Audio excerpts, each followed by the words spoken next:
So this is going to be the start of my YouTube channel. And I figured what better place to start than actually going over and reviewing what my setup is, what a single PC stream setup looks like, what are the components that I went with. I know a lot of you have had questions, those of you that actually follow me streaming on Twitch. If you don't follow me on Twitch, I'm streaming there Tuesday, Wednesday, Thursday, starting at 9:30 p.m. Pacific time. You can follow that in the link down below. And I figured at this point in time, there's been so many requests on the channel for tech tips, how I stream, what's my setup, what's my equipment, how do I actually do overlays, how do I have my audio routed. And I figured it was about time to actually break it down for everybody, and YouTube seemed like the best format to do that. So we're going to go ahead and jump in with this first video that takes a walk through the hardware, the configurations. We're going to talk about everything that I have configured for live streaming straight from my PC as well as my Xbox. I am also set up for multiple cameras, so we could talk about what those are, those hardware inputs, how I have my audio routed, what's going on with my displays. And over the course of the next several videos, we're going to talk about trials and tribulations that I actually found about what works and what doesn't, because I pretty much have thrown everything from overclocking to liquid cooling to putting a capture card in a single stream PC for some reason, which may or may not have been a good thing. But anyways, in each video coming up, we're going to break some of that stuff down, but let's get started with just a general overview of what my setup is and what it actually looks like behind the scenes. So I started off gaming on Xbox, and I've been gaming there for years.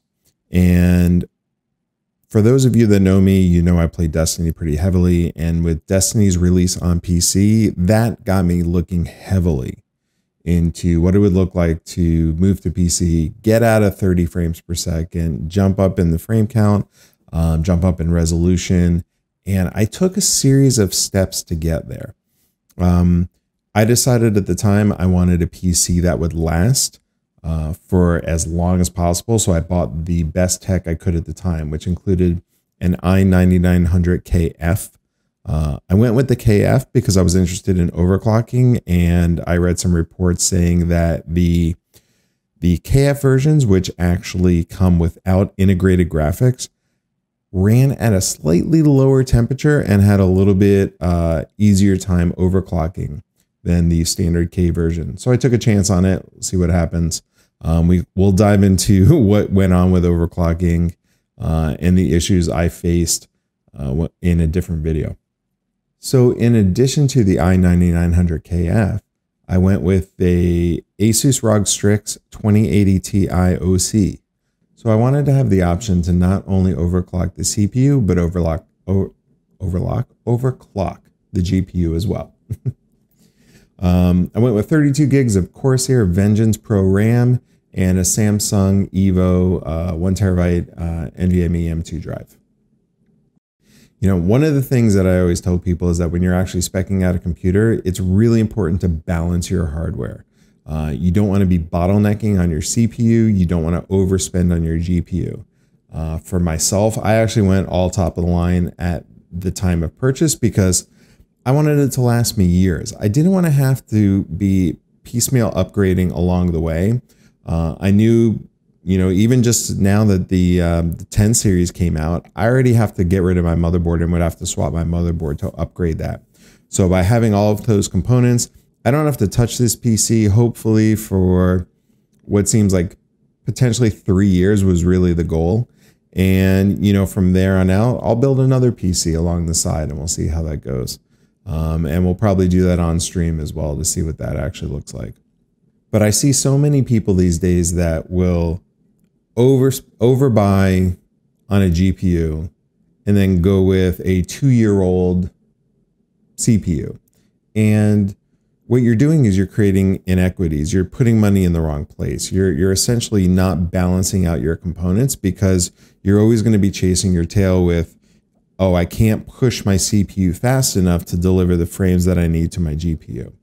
Or my GPU is underpowered and my CPU is relatively hanging out idle, and I'm not getting the best performance for the amount of money I spent on my CPU. So one of the things that I always tell people when you're buying a new computer or speccing out parts, try to find a balanced box. That's generally why you see companies that are selling these pre-made packages. They have like a low, medium, and high tier package. And you can see the components are actually upgraded with each tier. It's not like they suddenly increase the quality of the CPU without increasing any of the other components. Because again, they know you need to do this all together to create a balanced box. One of my earliest purchases, I actually went with 4K 60 for a monitor, and I had an old 1080p monitor laying around. We're going to dive into the issues of using multi-resolution as well as multi-refresh rate monitors on a dual monitor setup for a single PC in another video. However, I will say that I lasted a solid year on 4K gaming, and I really liked it. I thought, you know, for me, coming from a visual effects background, actually, I really liked the resolution that it offered me. But I always wanted more frames, especially for gaming.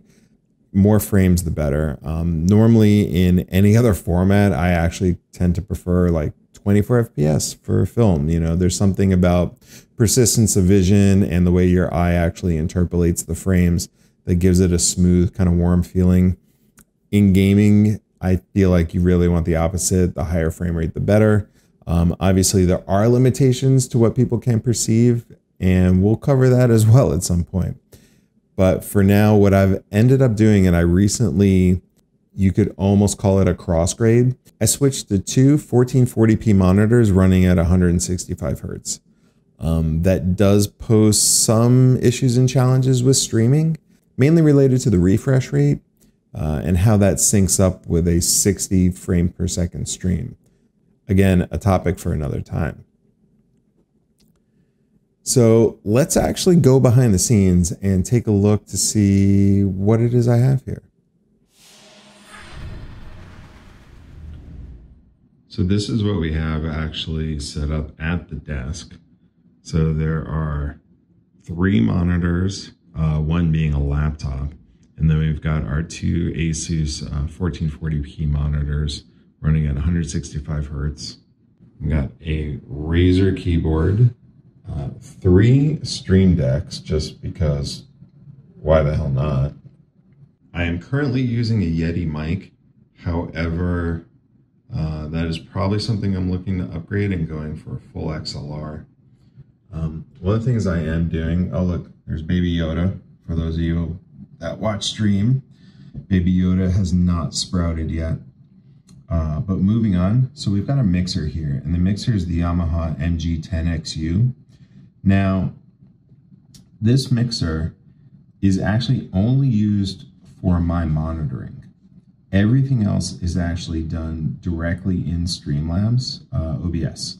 You can see here all the different audio outputs are being captured directly per scene, so I can control them there, and all of my levels are actually controlled directly in OBS. I have looked into Voicemeeter Banana and some other options, as well as looking at potentially going with a Go XLR.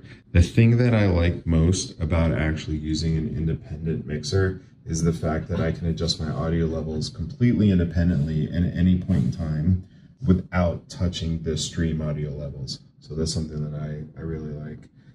So one of the things that I did try out a couple of different versions on is mice, and I actually went with the Logitech G502, which I found to be the most comfortable out of all the mice for long gaming sessions, and I really like all the button options that I do have available. You get those 2 little buttons there on the side of the left mouse button, which I actually use to mute and deafen Discord. You've got the sniper button down there, which I usually use to pop supers in Destiny, as well as all the other standard buttons that you typically find on other mice.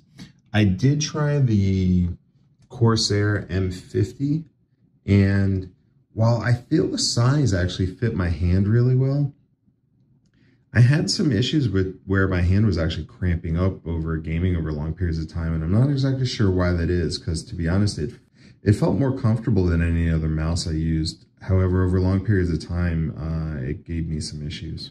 For a headset, I actually used the Beyerdynamics DT770 studio headphones. Those are the closed back versions. Now, I know a lot of people really like the open back for the open airy feel, but I am doing mic feedback directly from the mic, routing that into the mixer, and we'll cover the full audio routing in a different video. I am getting live feedback directly into the headset, so it's not so much of a problem, and I actually like drowning out everything else in the room and any possible like kind of room noise that there is. I've thought about actually picking up the 770s and doing a direct comparison and seeing how that goes in, and that may be something we save for a future video. One of the things you'll see down here is a video switcher there down at the bottom. That is a Rocketfish HD switcher, and I use that to switch between my Mac laptop and my Xbox. And you can see I've got, you know, display there, and my laptop here. Now, when I'm working, I actually swap these two monitors back over to my laptop. And that's actually being sent to the monitors from my laptop via the Elgato Thunderbolt deck that we have here. So that actually allows me to run my laptop with not only the laptop monitor, but these two other monitors. And then when I'm gaming, I'll swap those over to my game PC, and those are both running off a DisplayPort. I am running dual G-Synced 165 Hertz. Now, this little box on top, that is the Prophecy 4K splitter. And what I actually used this for was when I was running a 4K monitor, I would run my Xbox in 4K and go through the Prophecy 4K splitter, and then out of the splitter, that would go directly to my 4K monitor, and the other end of that would go to my Elgato HD60, which I used for capture of my Xbox. I'm still using the Elgato HD60 for capture, but now that I'm at 1440p, I don't actually need the Prophecy because that Prophecy doesn't seem to work for a 1440p monitor. So if I do jump on Xbox, I am gaming at 1080p these days. Looking at the Yamaha mixer, you can see I've got multiple inputs. One of them is feedback from the Yeti mic. So that is the connection there on the left. That's actually coming out of the aux output. Now I am using the USB recording directly into the PC, and that's getting processed. And because of the processing, there is a slight delay on the audio. So it's really hard to listen to yourself when you have a slight delay. So I actually bypass the delay, and I actually take the second output out of the Yeti mic, take that directly into the mixer, and I have that on an independent volume control. Now, my other three inputs you see there, one is my Mac laptop, so I can be listening to something on my laptop while I'm gaming. The middle connection there, that is actually coming off of my main monitor. And what I do is in Windows, I actually route all of my audio to my main monitor. And from there, I actually take the output of the monitor and take that back into the mixer. And again, this isn't what's actually going out to stream, but this is what I listen to. So as far as the audio connection goes, I can independently vary the game versus my laptop versus my mic. And as well, I've got the final audio input, which is the one on the right in that middle bank of three. And that is my basically desktop sounds. If I'm playing music, anything like that, follow alerts, sub alerts, those are all gonna come in on that channel. I can independently adjust the desktop audio, game audio, my second PC, as well as my mic audio. And then that all comes back and fed through my headphones. I mainly just do this because I am on a single PC. And at the time when I bought this, something like a Go XLR or the Wave did not exist. So there were limited options, and the way that Voicemeeter Banana was set up, it wasn't really convenient to go in and be adjusting sliders inside software. I kind of found that a little clunky, especially when I'm gaming. I just want to reach over, spin a knob, and turn it down. So from that standpoint, actually going with the Yamaha MG10XU seemed to work out really well for me. So up at the top here, we've got an Elgato HD60, and that's what I actually use to capture my Xbox. And that is all coming down and piped into under the desk. I've got this USB hub.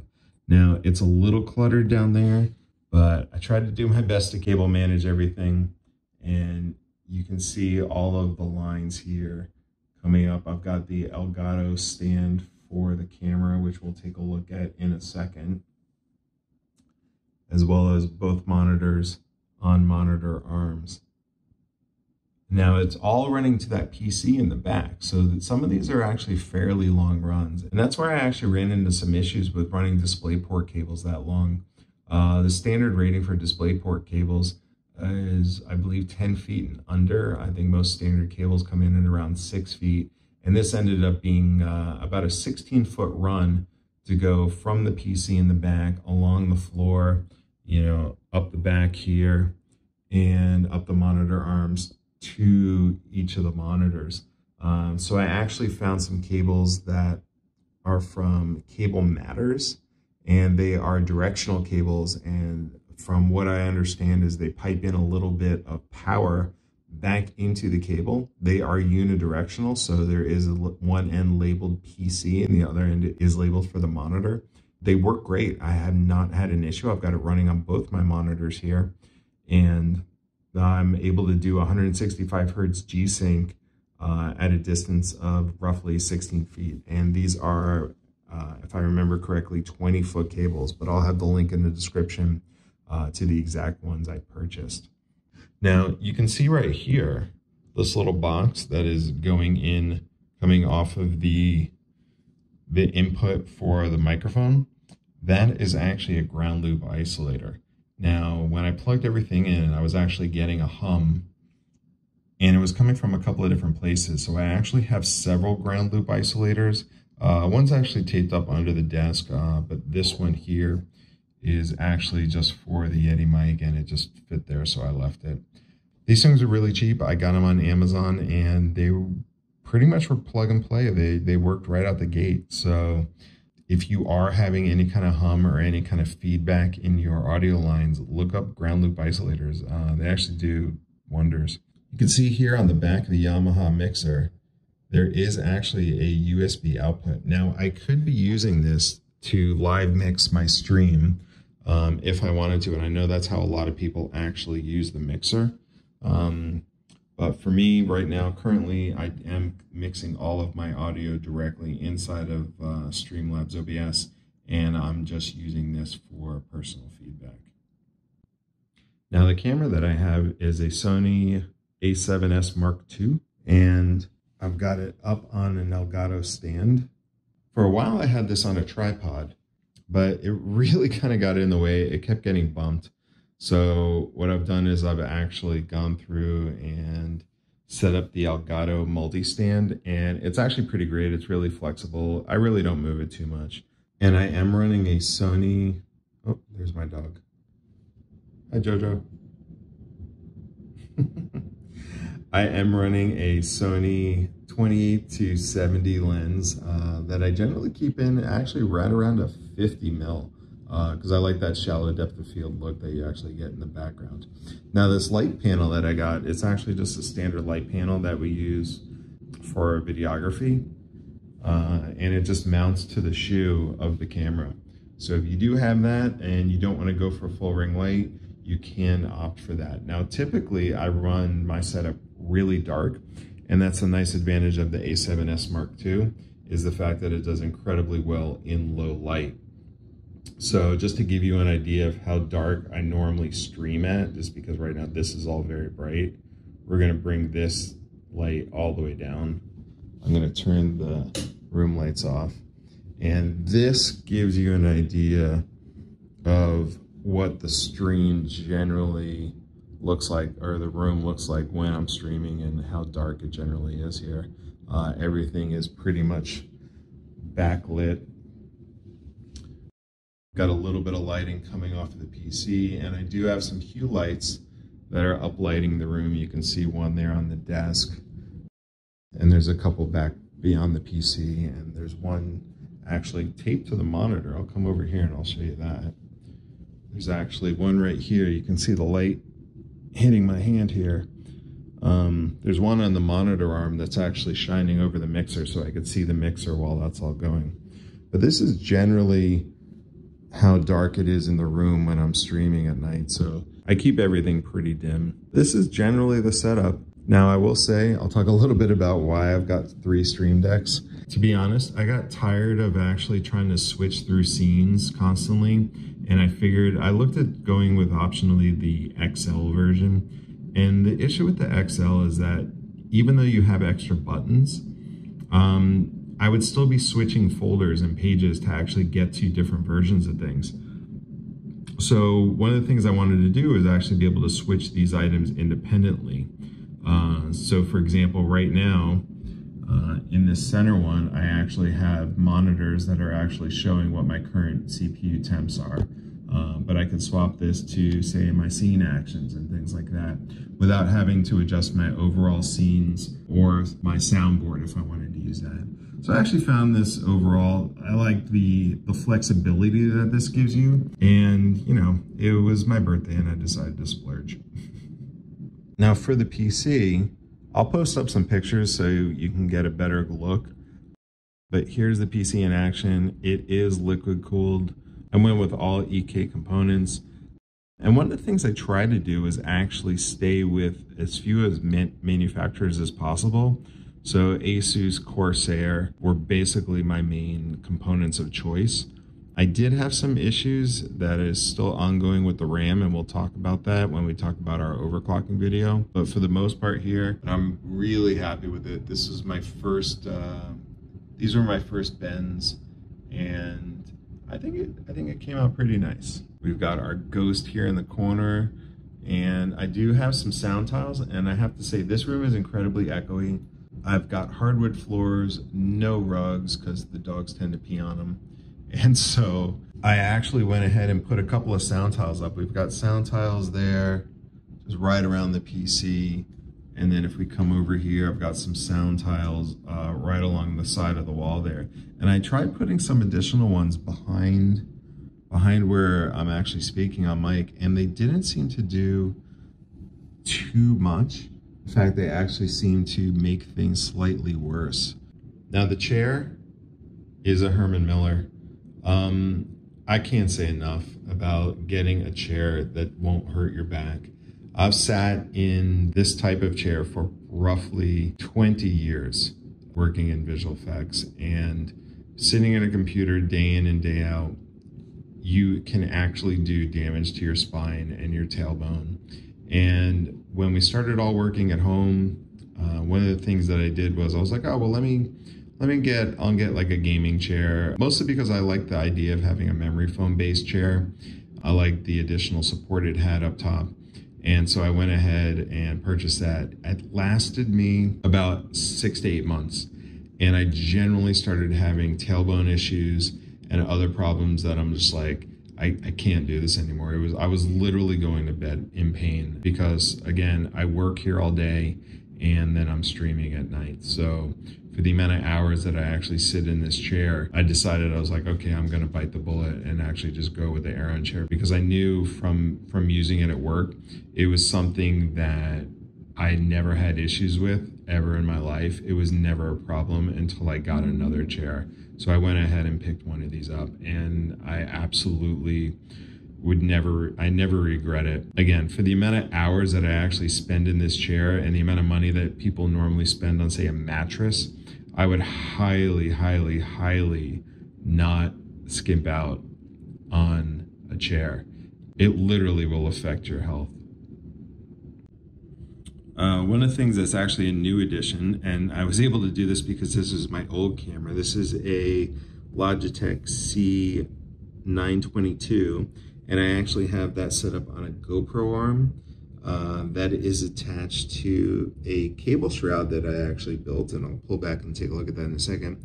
But the Logitech is actually set up to, and when there's a dog there, that is the dog cam. Now that camera is movable. We actually did a stream the other night with my wife where we did a game night, and I brought that up top and set it on top of one of the monitors. and so she had her own independent camera. So it's nice that I have a flexible camera and a secondary option that I could use whenever I want. Just bring somebody else online. It actually just adds a little bit of life to stream than not just have the one single setup. So as you can see, there were a lot of issues to consider when actually trying to pull all the pieces together. From the distance of the monitors back to the computer and just getting the right cables that'll actually push a signal over DisplayPort over the distance that I wanted. You know, you can see the PC is behind me back here. It doesn't seem like it's that far, but by the time you go down, run it along the floor, back around up the monitor arms, you know, you're pushing 15 feet easily. And most DisplayPort cables, as I mentioned, are rated for 6 foot. So we had to find some interesting solutions there. There's the Prophecy 4K splitter for the Xbox to actually allow me to game in 4K, which I'm currently no longer using, but it was needed at the time to be able to capture on the Elgato HD60. And then there's the ground loop isolators to get rid of the hum that you may actually pick up from plugging components into the same outlets on the wall, or from cross-mixing audio signals from two different components that are actually looped back against each other, which was generally my case. Then there's the splitter for the Yeti mic, and actually being able to monitor the Yeti mic in real time while going through the audio processing that I push the microphone through for stream, and then actually being able to get that to chat to the Xbox controller, because you actually have to go into the chat cable at the bottom. So that each one of these little things took me so much time to do research on, get the right pieces. I have boxes of cables in my closet that are actually just like, is it a 3-pole? Is it a 4-pole? You know, is it this splitter? And I found out a lot of 3-pole and 4-pole are not labeled properly. Some even tend to reverse the signal. So in fact, like and I think I'm still running them today, but my ground loop isolators actually swap my right and left audio channels. Not a big deal. I just plug it in differently coming out the backside, but it's a little strange, but it does work. So I'm not really too concerned about it. But for the most part, yeah, I'm at the point where things could definitely get torn apart. It's crazy. I've been streaming for almost 2 years now, and the technology alone has changed so much that I feel like I could easily replace 50% of the components that I'm using, from the capture cards to the mixer. There's been some really interesting developments lately, and being a tech junkie, I kind of just want to try them all and see what happens. You know, soon enough, we'll actually be building a separate stream PC. I think I'm going to wait till the new NVIDIA cards drop and then see what the price looks like in the landscape and see what happens at the end of the year with CPUs. And then we'll build that stream PC, and we'll be into a whole new world of configurations that we can actually look at. But for the most part, to be honest, single PC streaming has very few limitations that I've seen, depending upon what your goals are and how extensive you want to have your effects and scenes and the amount of interactive tools that you actually want to have on stream. So thanks for watching. I hope you enjoyed this video, this first look behind the scenes of what's actually going on with the current technology that I have here. If you did like the video, please like and subscribe down below as we try to grow the channel here. I'll be bringing you more videos that include a lot of trial and error, probably a couple spreadsheets, and probably a lot of overbuilt, unnecessary items that don't make any sense. But I wanted to try it because I was like, well, look, no one else is doing this. Why shouldn't I? We'll see if it works, right? Anyways, if you're interested in any of the products that I mentioned or am currently using, I'm going to have links to everything in the description down below. I really hope you guys enjoyed this video, and I look forward to seeing you on the next one.